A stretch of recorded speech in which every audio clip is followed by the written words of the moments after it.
ఉన్నా అధ్యక్ష. అధ్యక్ష, పడావుబడ్డ భూములు, పాడుబడ్డ ఇండ్లు, ఆకలి కేకలు, ఆత్మహత్యలు, వలసలు, కరువులు, కర్ఫ్యూలు, ఎన్కౌంటర్లు, కరెంటు కోతలు, కటిక చీకెట్లు, నెర్రలు బారిన నేలలు, నెత్తురు గారిన నేలలు. ఇదే కదా ఆనాటి మీ గొప్ప ఘనత వహించిన ప్రభుత్వంలో ఆనాడు మీరు చూపెట్టిన అద్భుతాలు ఇవే కదా అధ్యక్ష. ఒక్క మాటలో చెప్పాలంటే అధ్యక్ష, వీళ్ళ పాలనలో తాగునీటికి దిక్కు లేదు, సాగునీటికి దిక్కు లేదు, కరెంట్ అనేది అడ్రస్సే లేదు. ఇక ఇది వీళ్ళ పాలన అధ్యక్ష. 50 ఏళ్ళు పరిపాలించి అధ్యక్ష, ఇక్కడ కూర్చున్న సభ్యులు ఆలోచన చేయాలి అధ్యక్ష. రాజగోపాల్ రెడ్డి గారు చేస్తున్నారు. నల్లగొండలో ఫ్లోరోసిస్ తప్ప ఏమిచ్చింది అధ్యక్ష? వీళ్ళు నల్లగొండలో ఫ్లోరోసిస్తో 1,50,000 మంది నడుములు వంగరబోతుంటే మునుగోడు నియోజకవర్గంలో ఒక్కసారి నాకు ఒక కాంగ్రెస్ సభ్యుడు మాట్లాడింది అధ్యక్ష.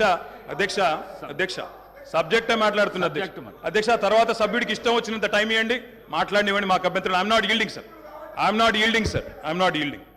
అధ్యక్ష, నల్లగొండలో ఫ్లోరైడ్ బాధలు, దేవరకొండలో పసిపిల్లల అమ్మకాలు, పాత బస్తీలో మైనారిటీ తీరని బాలికల వివాహాలు, మహబూబ్ నగర్లో గంజి కేంద్రాలు, పాలమూరు నుంచే 14 లక్షల మంది వలసలు ప్రతి సంవత్సరం.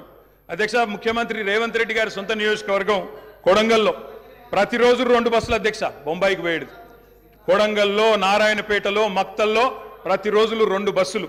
అదేవిధంగా అధ్యక్ష, ఆ బస్ స్టాండ్కు పోతే ఆ వలసలను చూసి సలసల కాగే కన్నీళ్లను గారుస్తూ ఆ భార్యా పిల్లల ఏడుపులు.